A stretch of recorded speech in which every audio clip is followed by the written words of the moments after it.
ढेर दिन बीती रे गईले, पीछा के लहर नयले।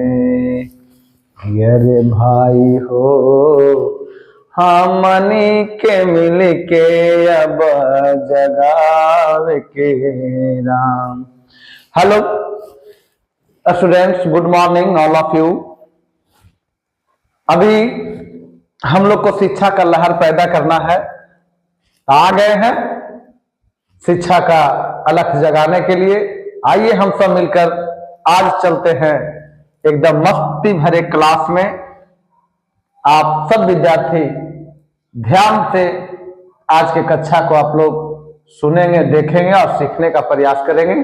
आज हम आप सबको पढ़ाने जा रहे हैं मैट्रिक परीक्षा के लिए विशेष महत्व रखने वाला चैप्टर, जिसका नाम है वास्तविक संख्या।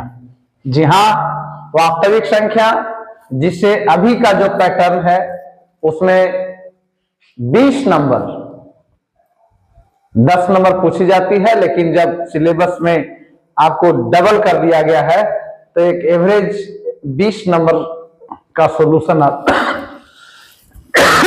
वास्तविक संख्या से पढ़ सकते हैं। और साथ ही साथ हम एकदम बेसिक चीज आप लोग को बताएंगे, मैट्रिक ही नहीं बल्कि जो बच्चा 9th क्लास में भी पढ़ रहे हैं वे भी हमारी बातों को सुनेंगे। और इसके पहले ध्यान रखना है कि हमारे वीडियो को शेयर करना है, इस चैनल को सब्सक्राइब कर देना है और अच्छा लगे तो लाइक भी कर देना है। चलिए हम आज आप सबको पढ़ाएंगे वास्तविक संख्या। जी हाँ, क्या पढ़ेंगे? वास्तविक संख्या। वास्तविक संख्या को अंग्रेजी में क्या कहते हैं? Real number. बेटा क्या कहते हैं? Real number. जी हाँ, वास्तविक संख्या की परिभाषा आप सबको पता है, और नहीं पता है तो परिमेय संख्या और अपरिमेय संख्या के समुच्चय को वास्तविक संख्या कहते हैं। किसे कहेंगे? परिमेय संख्या और अपरिमेय संख्या के समुच्चय को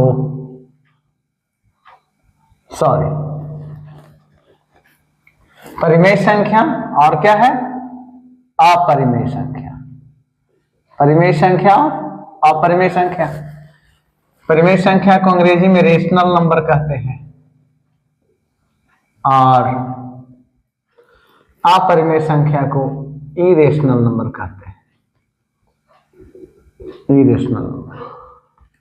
तो ध्यान देना है बच्चा कि वास्तविक संख्या, अगर ये डिफाइन करना है, इसको पूछना है कि वास्तविक संख्या किसे कहते हैं, व्हाट इज रियल नंबर, तो हम उसका जवाब क्या देंगे कि परिमेय संख्या और अपरिमेय संख्या के समुच्चय यानी समूह को हम रेशनल रियल नंबर कहते हैं।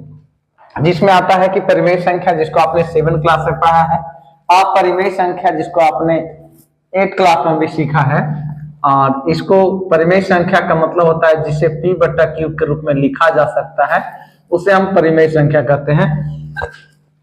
और जिसे p बटा q के रूप में ना लिखा जाए, जो is equal to not p by q है ना, जिसे हम परिमेय संख्या के रूप में नहीं लिख सकते हैं, वह अपरिमेय संख्या है।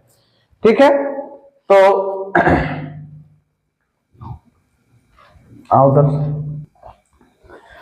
हम परिमेय संख्या और अपरिमेय संख्या को एक साथ सीखेंगे, एक साथ समझेंगे कि परिमेय संख्या क्या है और अपरिमेय संख्या क्या है, क्योंकि आपके बोर्ड परीक्षा के लिए ये इंपॉर्टेंस है, बहुत महत्वपूर्ण है। खास करके वे बच्चा जो मैट्रिक में नए सिरे से जाएंगे, अभी 9th क्लास में है, उसको फर्स्ट चैप्टर पढ़ना है, क्या?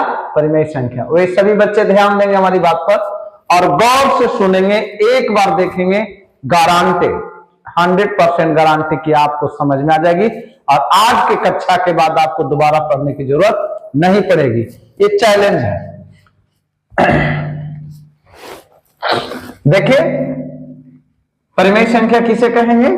जिसे p बट्टा q के रूप में लिख दिया जाए, जिसे p बट्टा q के रूप में लिखा जा सके उसे हम क्या कहेंगे? परिमेय संख्या कहेंगे। जिसे p बट्टा q के रूप में नहीं लिखा जा सके उसे क्या कहेंगे? अपरिमेय संख्या कहेंगे। क्या कहेंगे? अपरिमेय संख्या कहेंगे। अब आती है बात कि कौन सी संख्या को हम p बटा q के रूप में लिख सकते हैं और कौन सी संख्या को p बटा q के रूप में नहीं लिख सकते हैं। तो अब आइए हम आपको बताने जा रहे हैं कि इसकी कितने कंडीशन होते हैं, कौन सी स्थिति में परिमेय संख्या होती है संख्याएं और कौन सी स्थिति में अपरिमेय संख्या होती है। तो मेरे प्यारे विद्यार्थी, आप सब ध्यान देंगे, ध्यान देना है कि दो ऐसी स्थिति है जिसमें कोई भी संख्या परिमेय नहीं होती है, मतलब उस स्थिति में वह संख्या अपरिमेय होती है। माने हम दो कंडीशन अगर हम याद रखें अपरिमेय के, तो बाकी उसके बाद जितना सारा कंडीशन है वो सब क्या होगा? परिमेय होगा। क्या होगा? परिमेय होगा। क्या होगा? परिमेय होगा। वो कौन सारी कंडीशन है? तो परिमेय संख्या में आप जान लीजिए कि कौन कौन सी संख्या होती है। तो सभी प्राकृतिक संख्या क्या होते हैं? सभी प्राकृतिक संख्याएं क्या होती है? परिमेय संख्या होती है। सभी प्राकृतिक संख्याएं क्या होती है? परिमेय संख्या होती है। सभी पूर्ण संख्याएं क्या होती है? परिमेय संख्या होती है। सभी पूर्णांक संख्याएं क्या होती है? परिमेय संख्याएं होती है। क्या होती है? जो भी है इस कंडीशन में उसको हम क्या कहते हैं? पूर्णांक संख्या, प्राकृतिक संख्या, पूर्ण संख्या। आप इसको भाज्य संख्या भी कर सकते हो, कई जगह ये सब चीजें आती है, भाज्य संख्याएं, अभाज्य संख्याएं, ये सब जो है ये सब क्या है? सम संख्याएं और विषम संख्याएं। ठीक है, ये सब संख्याएं क्या है? प्राकृतिक संख्या मैंने 1 2 3 4 5 डॉट डॉट। पूर्ण संख्या मतलब 0 1 2 3 4 5 डॉट डॉट। पूर्णांक संख्या मैंने +4 +3 या -8 -9 डॉट डॉट। भाज्य संख्या मतलब कौन होता है? आपको मालूम है 4 6 8 9 10 12 14 15 डॉट डॉट। अभाज्य संख्या कौन होता है? 2 3 5 7 11 13 17 19 23 डॉट डॉट। सम संख्या कौन होता है? 2 4 6 8 10 12 14 16 18 डॉट डॉट। विषम संख्या कौन होती है? 1 3 5 7 9 11 13 15 17 डॉट डॉट। ये सभी संख्याएं क्या है बच्चा? ये सभी संख्याएं को हम एकदम आंख बंद करके जवाब देंगे कि ये सब परिमेय संख्याएं हैं। कौन सी संख्याएं हैं? परिमेय संख्याएं हैं। और आपको बता दें कि अपरिमेय संख्याएं का रूप अभी तक हम लोग नहीं देखे हैं। हम इतना सारा कंडीशन लिखे, ये सब किसका कंडीशन है? किसका कंडीशन है? परिमेय संख्या का है। किसका है? परिमेय संख्या का है। अब देखिए, आपने दशमलव में भी संख्या देखा होगा, यानी दशमलव संख्या। दशमलव संख्या आपने देखा है। दशमलव संख्या जो है 2 प्रकार के होता है। एक होता है शांत दशमलव और एक होता है अशांत दशमलव। एक होता है शांत दशमलव, एक क्या होता है? अशांत दशमलव। शांत दशमलव का मतलब आप समझते हैं, जो जिस परिमेय संख्या को, या वैसा है जो दशमलव के बाद 1 2 3 और इसके बाद स्टॉप कर जाए, यानी दशमलव के बाद कोई निश्चित दूरी तय करके या कोई निश्चित अंकों को लिख करके, और अगर इसको ब्रेकअप कर दिया जाए, मतलब यहीं तक छोड़ दिया जाए, तो यह शांत दशमलव इसको हम कहते हैं। और इस प्रकार की संख्या 1.23 अगर हम डॉट डॉट दे दें तो ये अशांत दशमलव कहलाता है। फर्क यही है, जहां डॉटेड है वो अशांत दशमलव है, मतलब इसका भी पता नहीं है कि आखिर कहां तक जाएगा। ये कंडीशन अशांत दिखा रहा है और ये कंडीशन शांत दिखा रहा है, तो शांत ये स्टॉप कर गया। ठीक है, तो इस स्थिति में हम इसको शांत दशमलव कहते हैं। बच्चा, शांत दशमलव जो है वो परिमेय संख्या है। शांत दशमलव को हम क्या कहेंगे? क्या कहेंगे? शांत दशमलव को क्या कहेंगे? परिमेय संख्या कहेगा। अशांत दशमलव भी 2 प्रकार के होता है। अशांत दशमलव कई प्रकार के होता है बेटा? 2 प्रकार के। एक होता है अशांत आवर्त दशमलव, अशांत आवर्त दशमलव संख्या, और एक होता है अशांत अनावर्त दशमलव, अनावर्त दशमलव। अब ये आपके लिए अभी मैट्रिक और 9 के लिए ही महत्वपूर्ण नहीं है, बल्कि मैं गारंटी कर रहा हूं कि अगर आप मेरे कंसेप्ट को, मेरे आइडिया को, मेरे मेथड को अगर आप पकड़ के रखेंगे, आप इसको अपने मेमोरी में डाउनलोड करके रखेंगे, तो गारंटी देते हैं कि आपको जनरल कंपटीशन में भी ये सब गणित छूटने का नहीं रहेगा। हाँ, इतना ही नहीं, आप जिस भी कोचिंग में, जिस भी विद्यालय में, जहां भी जाएंगे पढ़ने के लिए, आप वहां किसी भी विद्यार्थी से कमजोर नहीं रहेंगे, आप टॉप लेवल का विद्यार्थी बनेंगे। लेकिन करना क्या है? पैशंस रखना है, धैर्य पूर्वक हमारी बातों को सुनना है, वीडियो को देखते रहना है। और हाँ, थोड़ा सा देख लेने से काम नहीं चलेगा, जो अच्छा बच्चा है वो मेरे वीडियो को पूरा देखेगा, ठीक है जी? हाँ, देखिए, क्योंकि हम लोग अभी थोड़ा सा मेहनत कर रहे हैं, और इस मेहनत में आप सबको सहयोग भी करना है। सहयोग क्या करना है? अपने अपने दोस्तों के पास वीडियो भेजना है, उन्हें पढ़ने के लिए प्रेरित करना है। और ये तो सत्य है, मैं जहां तक प्रयास कर रहा हूं उतना में मुझे समझ है कि जो भी बच्चे देखेंगे वीडियो पसंद आएगी, और उनको हमारी भाषा, हमारी मेथड समझ में आएगी। ठीक कहे थे कि नहीं? एकदम सही कहे थे। देख ले बेटा, बढ़िया से पढ़ने, बढ़िया से समझने तो अच्छा बनने, और बढ़िया से नहीं समझ में, दाएं बाएं करने तो कहानी खत्म। तो आइए फिर से हम आप लोग को समझाते हैं कि क्या पढ़ा रहे हैं। वास्तविक संख्या। वास्तविक संख्या को अंग्रेजी में क्या कहते हैं? Real number. रियल नंबर का मतलब क्या होता है? ये क्या है? ये क्या है? परिमेय संख्या और अपरिमेय संख्या के समुच्चय है, मतलब समूह है। मतलब वास्तविक संख्या परिमेय भी हो सकती है और अपरिमेय भी हो सकती है। वास्तविक संख्या क्या हो सकती है? परिमेय हो सकती है या अपरिमेय हो सकती है। वास्तविक संख्या क्या हो सकती है? परिमेय भी हो सकती है और अपरिमेय भी हो सकती है। ठीक है, परिमेय संख्या को हम रेशनल नंबर कहते हैं, अपरिमेय संख्या को हम इरेशनल नंबर कहते हैं। आप ध्यान रहे कि परिमेय संख्या किसे कहते हैं? तो जिसे P बट्टा Q के रूप में लिख दिया जाए, मतलब वैसी संख्या जिसे P बट्टा Q के रूप में व्यक्त किया जा सकता है, उसे हम परिमेय संख्या कहते हैं, और जिसे व्यक्त नहीं किया जा सकता है अपरिमेय। इतना ही तो याद करना है कि जिसे P बट्टा Q के रूप में लिखा जाए परिमेय होगा, और जरा P बट्टा Q के रूप में ना लिखवाए वो कहाँ होता है? अपरिमेय होते हैं। ठीक है, अब देख, अभी हम बता दीजिएगा कि परिमेय संख्या अब हम कैसे कहें कि कौन परिमेय संख्या है, कौन अपरिमेय संख्या है। तो बाबू ओकरा देख ले, क्या होते हैं? हम बतैलिए कि प्राकृतिक संख्या, तो नहीं तो बचपन में पढ़नी हो कि प्राकृतिक संख्या कौन है ना? पूर्ण संख्या कौन है, पूर्णांक संख्या कौन है, भाज्य संख्या कौन है, अभाज्य संख्याएं कौन है, सम संख्याएं कौन है और विषम संख्याएं कौन है। तो जो संख्या 1 से शुरू होती है और अनंत तक जाती है उसे हम प्राकृतिक संख्याएं कहते हैं। जो संख्या 0 से शुरू होती है और अनंत तक जाती है उसे हम पूर्ण संख्या कहते हैं। पूर्णांक संख्याएं में अंतर है कि प्राकृतिक संख्या को यदि हम चिन्ह से उसको जोड़ दे, प्लस और माइनस से जब हम रिप्रेजेंट कर दे, उसको दिखा दे, जैसे 4 था और हम +4 लिख दिए, 8 था -8 लिख दिए, तो इस कंडीशन में वह संख्या क्या हो जाती है?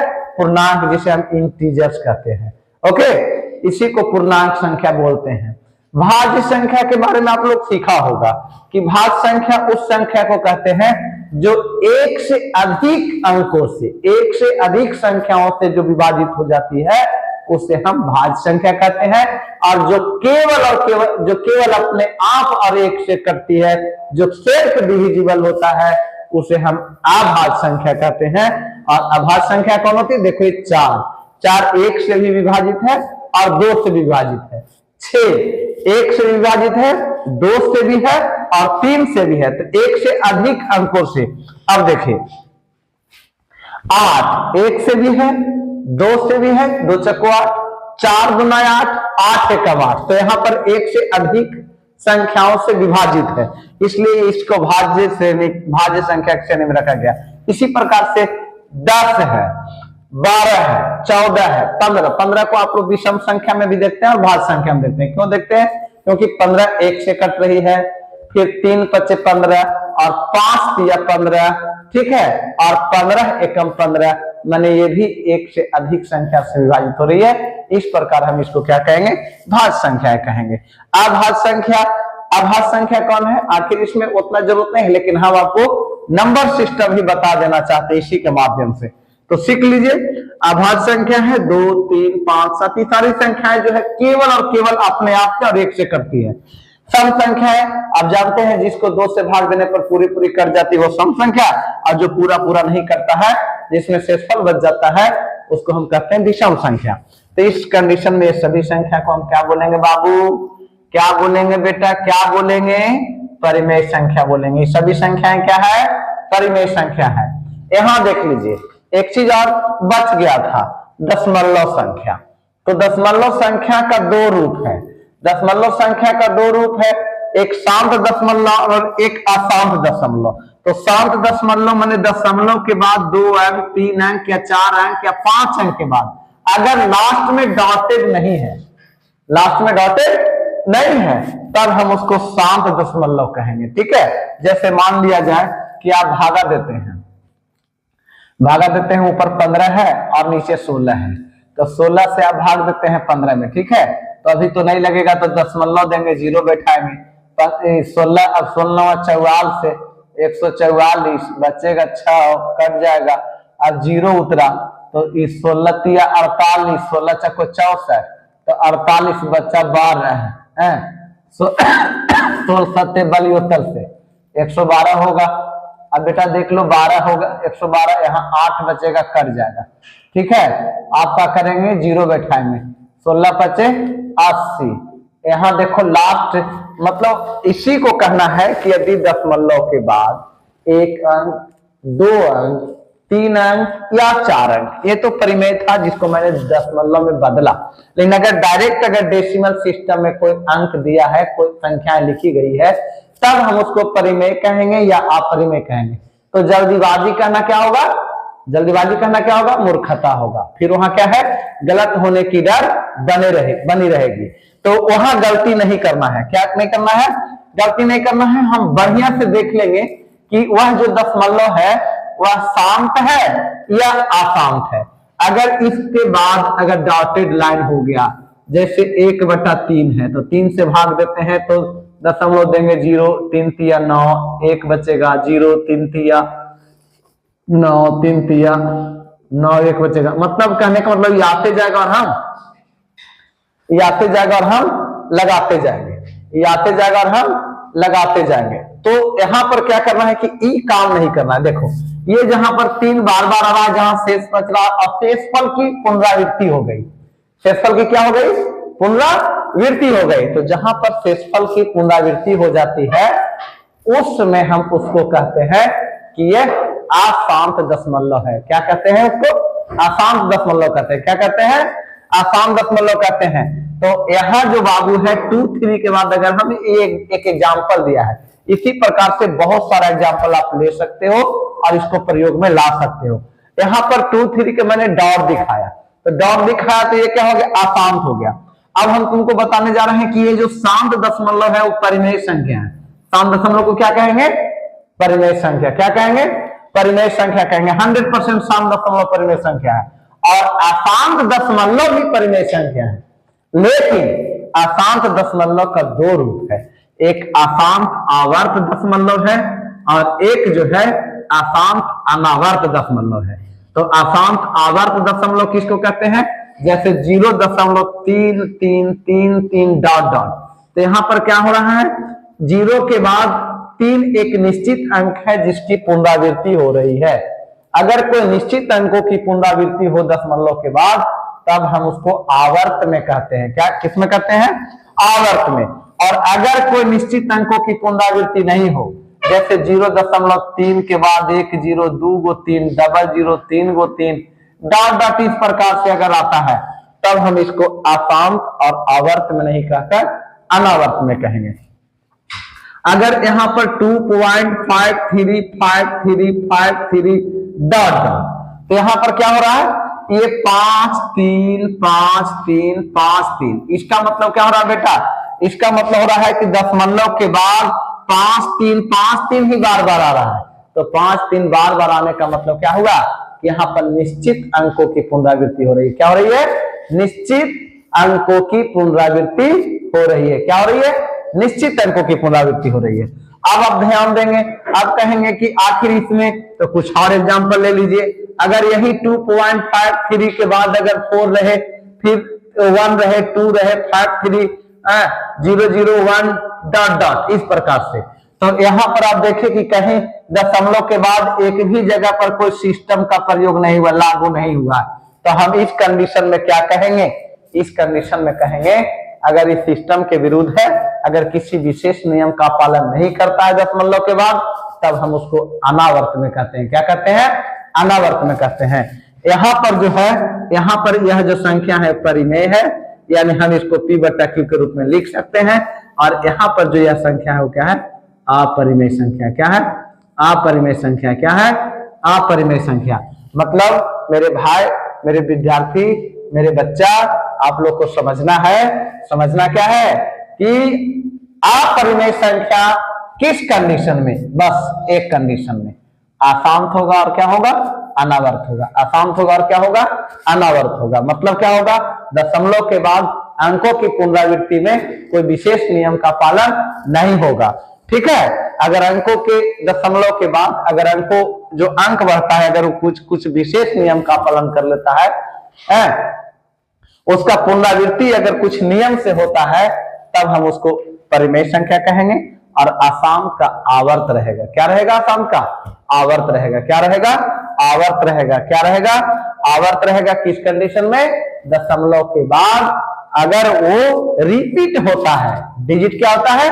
रिपीट होता है। जैसे यहाँ पर 5 3 5 3 या 5 3 1 5 3 1 5 3 1, डायरेक्ट जहां भी अगर 4 अंक के बाद भी अगर रिपीट होता है, वो चारों अंक बार बार आता है, तब उस कंडीशन में हम उस परिमेय संख्या का जो रूप है उसको हम अशांत आवर्त दशमलव के रूप में रखते हैं। और अशांत आवर्त दशमलव के रूप में रहेगा तो हम उसको क्या बोलेंगे? क्या बोलेंगे? अशांत रहेगा और आवर्त रहेगा, तब हम उसको परिमेय कहेंगे। और अशांत रहेगा और अनावर्त रहेगा, तब हम उसको क्या कहेंगे? अपरिमेय संख्या। क्या कहेंगे? क्या कहेंगे? अपरिमेय संख्या। तो प्यारे बच्चों, हम समझ गए होंगे कि अभी तक आप परिमेय और अपरिमेय को समझने में आपको परेशानी नहीं हुई होगी। अब देखिए, हम आपको बताने जा रहे हैं एक कंडीशन और है। एक कंडीशन क्या है कि अगर कोई संख्या वर्गमूल के रूप में है, ठीक है, ये वर्गमूल के रूप में है, तो अगर वर्ग की संख्या है, अगर वर्गमूल संख्या है, जैसे मान लिया जाए 1 का कितना होता है? 1। 2 का कितना होता है? तो 1 का वर्गमूल 1 होता है, 2 का वर्गमूल नहीं होता है, 3 का वर्गमूल नहीं होता है, 4 का वर्गमूल होता है कितना? 2 होता है। तो अगर कोई वर्गमूल के रूप में है और उसका वर्गमूल बाहर नहीं आता है, ठीक है, उसका वर्गमूल बाहर नहीं आता है, तो ये जो √1 था ये परिमेय संख्या है। क्या है? परिमेय संख्या है। और ये क्या है? अपरिमेय है। क्या है? अपरिमेय। ये दोनों क्या है? अपरिमेय। ये क्या है? ये क्या है? ये परिमेय है। ये क्या है? ये क्या है? 1 और 2 क्या है? ये परिमेय है। क्यों? यहां पर ध्यान रखना है, 2 कंडीशन है। अगर कोई संख्या वर्गमूल के रूप में है और उसका वर्गमूल प्राप्त होता है, उसके रूप में है, वर्गमूल प्राप्त होता है, उस संख्या को हम परिमेय संख्या कहेंगे। और अगर कोई वर्गमूल की रूट की कंडीशन में है, उसके रूप में है, और अगर वो वर्गमूल से बाहर आने की स्थिति में नहीं है, तब वह अपरिमेय संख्या होगा। ठीक है? तो जैसे आप और देख लीजिए, अपरिमेय संख्या में मान लिया जाए कि यहाँ √2 है, ठीक है, अब बटे √8 है, तो हम इस कंडीशन में क्या कहेंगे? या परिमेय है या अपरिमेय है? तो √8 का भी वर्गमूल नहीं होता है और 2 का भी वर्गमूल नहीं होता। अगर हम ऐसे देखेंगे तो हम इसको क्या बोलेंगे? अपरिमेय। क्या बोलेंगे? अपरिमेय। लेकिन यह बोलना हमारा क्या होगा? गलत होगा। तब क्या करेंगे? इसको हम दोनों का रूट लिख देंगे 2/8। ठीक है, 2 चको 8, तो ऊपर कितना बचा? 1, नीचे कितना बचा? 4। 1 के वर्गमूल कितना होता है? 1। 4 का वर्गमूल कितना होता है? 2। देखिए यहाँ पर क्या कहलाएगा, परिमेय संख्या कहलाएगा। तो बच्चा ध्यान देना है, हम अगर बिना सोल्व किए, बिना हल किए, अगर हम किसी संख्या को रूट के कंडीशन में अगर हम उसको परिमेय या परिमेय कह देंगे तो हो सकता है कि हमारी उत्तर गलत हो जाए। इसलिए बेटा हम क्या करेंगे, हम यह काम नहीं करेंगे, हम ध्यान पूर्वक उसको पहले ऑब्जर्व कर लेंगे, हम बढ़िया से सीख लेंगे, बढ़िया से समझ लेंगे कि सचमुच वह जो संख्या है वह परिमेय है या अपरिमेय है। इसी प्रकार से आपको और संख्याएं दी रहेंगी। तुमसे कोई पूछेगा कि √5 प्लस √5 प्लस √5, अब बताइए ये परिमेय है कि अपरिमेय है? तो 100% 1 2 3 √5 हो जाएगा। और यहाँ जोड़ने के बाद ये √5 का कोई वर्गमूल नहीं होता है, ये रूट खत्म नहीं हो सकता है। तो इस कंडीशन में यह संख्या जो है क्या है, यह अपरिमेय है। क्या है? अपरिमेय है। लेकिन अगर यही √5 को √5 से हम गुना कर दें तो आपको मालूम है, फॉर्मूला पढ़े हैं, a⁴m गुना या तो ये है a × a = a² होता है। तो यहाँ √5 का स्क्वायर होगा। तो √5 का स्क्वायर कहने का मतलब है कि केवल 5 हो जाएगा। किसी भी वर्गमूल संख्या का जब स्क्वायर कर देते हैं तो उसका वर्गमूल खत्म हो जाता है। माने रूट का मतलब होता है, और आपको डीप में बताया, रूट का मतलब होता है किसी भी संख्या का पावर 1/2। ठीक है, और जब इसमें 5 है तो आप समझिए कि 5 के जगह पर अगर पहले पावर 2 है, अब आप समझ सकते हैं इसको 5 को हम 5 के पावर 1/2 लिखेंगे। अब अगर हम इसको होल स्क्वायर लिखे तो इसके ऊपर ही हमको 2 देना पड़ेगा। और a⁴m के पावर n बराबर आपको मालूम है क्या, a⁴m गुना n। अभी क्या होगा, 5 के पावर 1/2 × 2, 2 से 2 कैंसिल हो जाएगा, तब बचेगा 5। मैंने इस कंडीशन में ये परिमेय संख्या हो सकता है। कंडीशन में ये क्या होगा, परिमेय संख्या हो सकता है। कब? जब सेम डिजिट को वो मल्टीप्लाई के कंडीशन में लिख दिया जाए तब। दूसरी तरफ कभी भी हम घबराकर, कभी भी हम ये हकलाकर हम काम नहीं करेंगे। फिर आपको बता रहे हैं, अगर ये क्या है, जैसे कुछ और चीजें हम ले लें, सपोज जैसे ये 216 है, ठीक है, और √6 है, तो इसको आप फैक्टराइजेशन कर सकते हैं, गुणनखंड कर सकते हैं, तो 6 × 6 × 6 हो जाएगा, और √6। तो फिर हम अभी बता रहे हैं क्या करेंगे, इसको √6 × 6 × √6, ये तीनों को बटा 6 कर देंगे, 1 में कर देंगे, और 6 से 6 खत्म हो जाएगा। अब कितना बचा, 2 गो 6, तो ऑटोमेटिक रूट हटाने के लिए एगो 6 आ जाएगा बाहर, अब बटा में कुछ नहीं तो 1 बने 6। इस कंडीशन में हम इसको सबसे पहले हल कर लेंगे, इसके बाद हम बताएंगे कि क्या वह परिमेय संख्या है या अपरिमेय संख्या। तो याद हो गया कि यदि रूट वाले स्थिति में है और रूट से बाहर आने की स्थिति में नहीं है, ठीक है, मैंने उसका कोई वर्गमूल नहीं होता है, काटने के बाद, छांटने के बाद अंतिम चरण में अगर उसका कोई सोल्यूशन नहीं हो रहा है तो हम क्या बोलेंगे, क्या बोलेंगे बच्चा, क्या बोलेंगे, अपरिमेय संख्या बोलेंगे। क्या बोलेंगे? अपरिमेय संख्या बोलेंगे। अन्यथा हम क्या बोलेंगे, परिमेय संख्या बोलेंगे। अगर रूट से बाहर आ जाता है तो क्या बोलेंगे, परिमेय संख्या। हम समझते हैं कि आप लोग आज वास्तविक संख्या को एकदम अच्छे से परिमेय और अपरिमेय को, शांत अशांत को आप भली भांति समझ गए होंगे। ठीक है, दूसरी तरफ वीडियो अच्छा लगा है, हम पहले बताए कि अपने दोस्तों को, अपने साथियों को यह भेज देना है, महेश कुमार का संदेश है, ठीक है, और सपोर्ट भी करना है। हम चाहते हैं कि कोई भी गरीब का बच्चा वो घर बैठे पढ़ाई अच्छे से कर सके, गणित में बेहिचक किसी भी पूरे बिहार के बच्चे को, जहां तक ये सिलेबस चल रही है बिहार, पूरे बिहार के बच्चे को हम बता रहे हैं, वो हमारी भाषा से कहीं किसी को समस्या नहीं होगी। आप ढंग से आप गणित सीखेंगे, एक एक गणित हम आपको बताएंगे, एक एक गणित आपको समझाएंगे, और जब तक समझ में ना आ जाए आप हमें बताते रहें, आप हमारे वीडियो पर कमेंट बॉक्स में जाकर कमेंट करें कि आपकी बात समझ में नहीं आई। मैं इंप्रूव करने की कोशिश करूंगा और आपको पुनः वीडियो लेकर हाजिर रहूंगा, ठीक है। और मैंने शुरू में आपको गाना सुनाया है, ढेर दिन बीती रे गए शिक्षा के लहर नए में। तो हाँ, हम लोग एक एक बच्चा शिक्षा का दीपक लेंगे और शिक्षा के अलग जगा कर छोड़ेंगे। अभी जनरल कंपटीशन में ये यूट्यूब चल रहा है, एक एक घर का बच्चा हमारे चैनल को सब्सक्राइब करेगा और उसके घर तक पहला नोटिफिकेशन मिट्ठू चमरा क्लासेस का मिलेगा। इसलिए आप सब हमारे वीडियो को देखना ना भूले, एक एक वीडियो को पूरी तरह से देखें, आपको 100% ये पूरा कंडीशन समझ में आ गया होगा। बहुत बहुत धन्यवाद, फिर मिलते हैं आपको नेक्स्ट वीडियो।